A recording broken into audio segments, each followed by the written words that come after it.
История из интернета.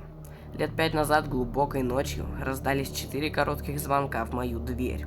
Я проснулся, разозлился и не стал открывать. Я никого не ждал. На вторую ночь кто-то снова позвонил 4 раза. Я выглянул в глазок, но за дверью никого не было. Днем я рассказывал эту историю и пошутил, что, наверное, смерть ошиблась дверью. На третий вечер ко мне зашел знакомый и засиделся допоздна.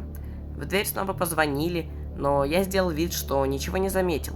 Чтобы проверить, может, у меня галлюцинации. Но он прекрасно услышал. И после моей истории воскликнул: «Ну-ка, разберемся с этими шутниками». И выбежал во двор. В ту ночь я видел его в последний раз. Нет, он не исчез. Но по дороге домой его избила пьяная компания, и он скончался в больнице. Звонки прекратились. Я вспомнил об этой истории, потому что вчера ночью услышал 3 коротких звонка в дверь.